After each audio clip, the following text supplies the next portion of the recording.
Hello YouTube, welcome to another video. In this video I want to talk about my main home battery storage system. I have batteries made by a company called Pylontech. I use the US2000C batteries. Each of these are 2.4 kilowatt hours of capacity and 48 volts nominal voltage. They come in these nice metal boxes with built-in BMS and lots of other safety features. They are lithium iron phosphate battery chemistry, so they're very safe, won't catch fire or anything like that, and they are really easy to put together. You can stack them in a server style rack, which looks quite nice. They all have the mounting screws just like servers would have, so they just bolt straight in, and that can look really attractive, like you can see in this image here. Or you can buy brackets that just clip onto each one of the batteries and allow them to stack on top of each other, just leaving the required gap between them for airflow. They just clip together with these nice wires that come with each one, from daisy chain from one to the next, and they'll connect them all in parallel, and then that allows you to connect it up to whatever inverter you have. They're supported by a wide range of inverters and chargers. I use mine with the Solar X hybrid inverter, but you can also use them with SoFar inverters, MPP solar inverters like I've got in my shed, Victron and many others. So they're really good, widely supported platform, been around for quite a long time, and I would say a really good solution to getting home storage, because you can get in at a lower price point. So you can buy an inverter and a couple of these batteries, and straight away you can be seeing the benefit, and that would cost you maybe $2,500 or something. Whereas if you was to go all in and buy a Tesla Powerwall, you're looking at sort of $6-7 grand. And then as funds allow, you can add more batteries to your stack and increase your storage capacity. But it just means you don't have to do it in one big hit up front. So yeah, let's just have a quick look at some of the stats for these batteries. So as I said, it's a 48 volt nominal pack, 2.4 kilowatt hours of storage, but about 2.2 kilowatt hours is usable. You don't want to drain the batteries down to zero because it shortens their lifespan. So I only use mine down to about 80%, so I don't even go down as far as 95, which you can do. Yeah, you can draw 50 amps from each pack or charge it at 50 amps, but that's the absolute max. The recommended is 25 amps, which is still more than enough. Obviously, if you've got 2 packs, then that's a total of 50 amps you can charge and draw. 3 packs, 75 amps, and so on. They use CAN bus RS485 for communication. If you want to talk to the battery management system and find out what's happening with each of the cell packs inside, but mostly that's just for them to talk to each other. And they have a design life of about 15 years, so 6,000 cycles. So if you're cycling them daily, yeah, that gives you around sort of 12, 13, 14 years of usage, which is significant, and I believe more than enough to make them pay for themselves in terms of savings, particularly if you've got solar as well. So I've just bought a new one of these to add to my stack, so let's have a look at that now. Okay, just got my new Pylontech 2.4 kilowatt hour lithium iron phosphate battery delivered, so just going to do an unboxing now.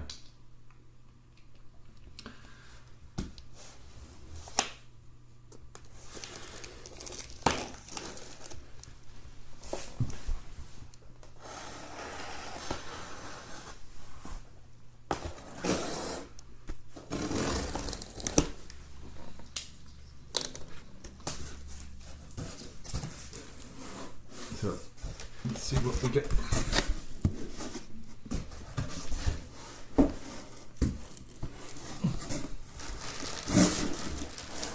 Manual.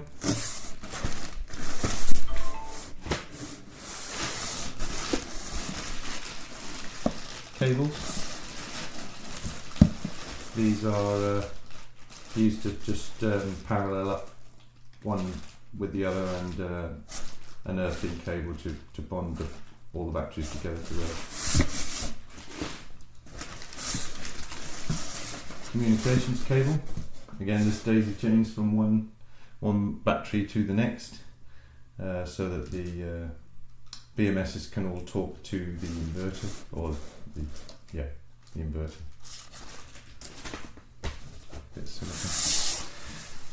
Oh, something in there as well. Oh, some fixing nuts. That's if you're going to be mounting it in the it's like a server style rack system. I do have one, but I'm not using it because it takes up too much space.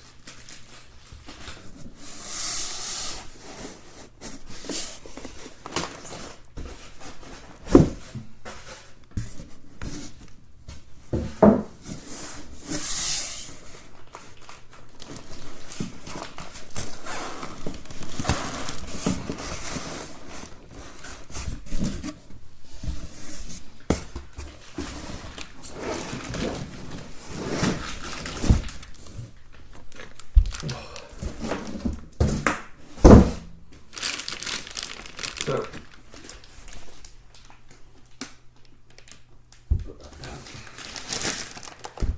there it is. It's not exactly light, it's quite heavy.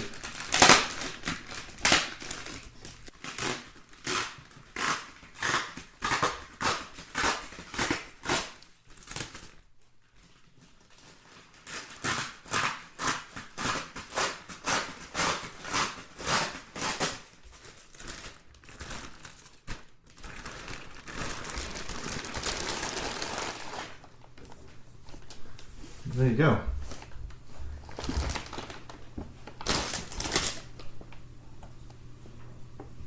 So these are the terminals that you connect to the next battery that you would have below it and below it and below it using these. They would fit onto the one below. And these are the communication port. Again, you connect from this one to the same one on the battery below.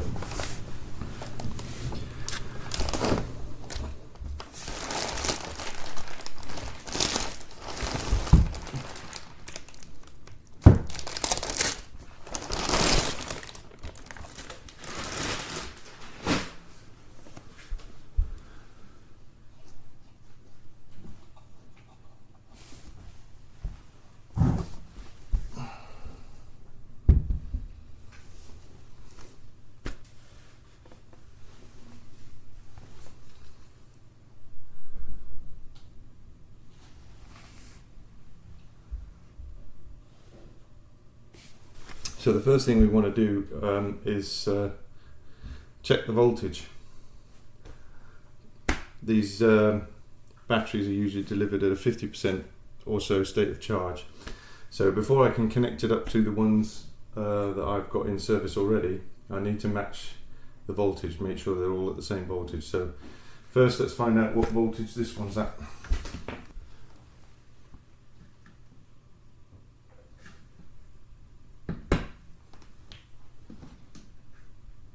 Got these protective caps over the terminals.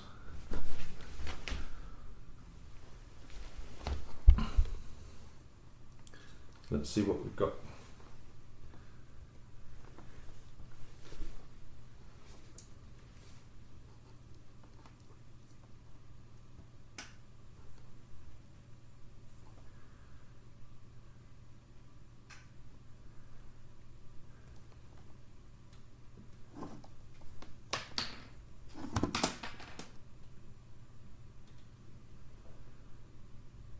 So we're at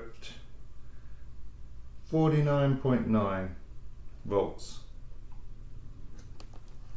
Okay, basically 50. So So now let's go and see what voltage the ones in the cupboard are at. Okay, apologies if it's a bit windy in here, there's a lot of fans. Okay, so we need to test this. So we'll take that one off. Take that one off, and let's see what this one's at. So this is actually at 49.9. So in fact it can go and get connected up straight away. So let's do that next. Okay, so there we go. Just stick it on the top of the pile, and then we just have to connect it to the others. So let's do one last double check that they're at the same voltage before we join them together. Very important. This one's at 49.7 and this one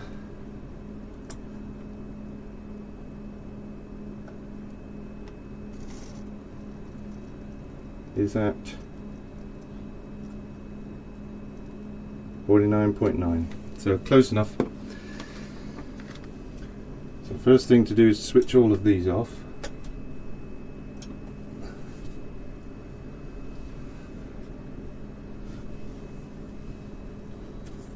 And then we need to move this one up like this.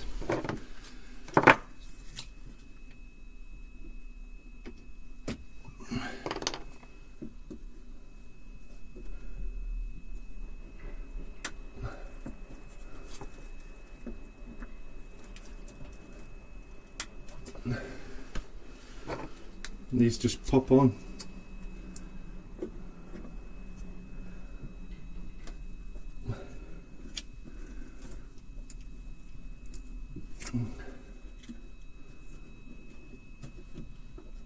Like this.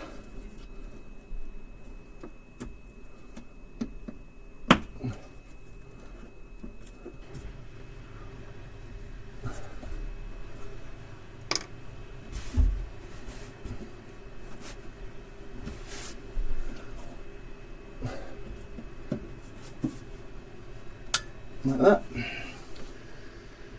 and that's it, all done. So now we just have to switch them all back on again.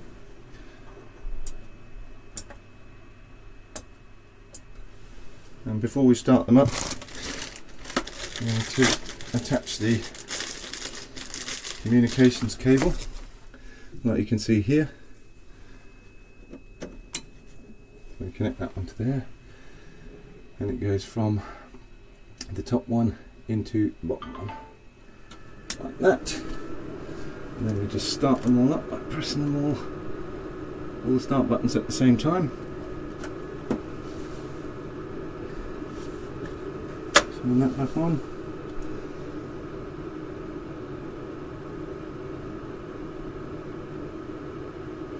And Bob's your uncle.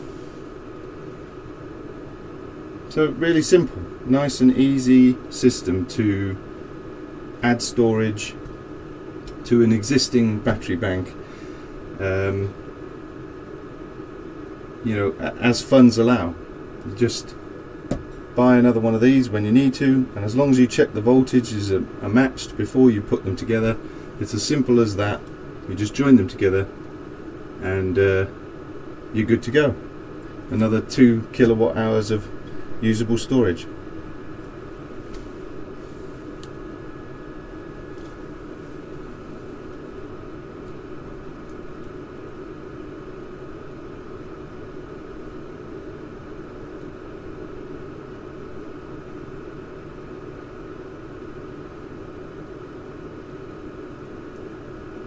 So you can put the batteries in one of these.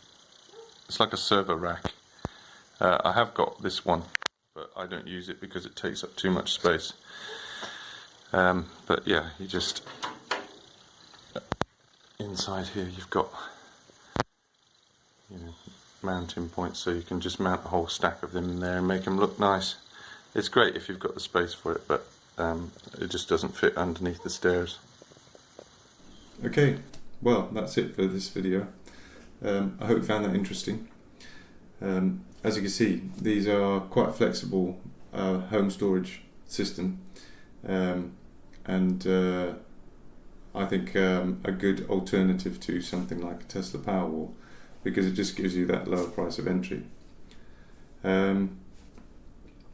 I doubt I'll be adding any more to my system now. I've got about 12 kilowatt hours of storage, which should be more than enough to store a day of backup power. So I'll probably be concentrating mostly on building my new batteries in the power shed, and that'll be coming in a future video. So please like and comment on this video. If you know someone who's looking to get home storage, maybe share the video with them. It'll give them some ideas of alternatives to getting a Tesla Powerwall, for example. And I'll see you on the next video. Cheers.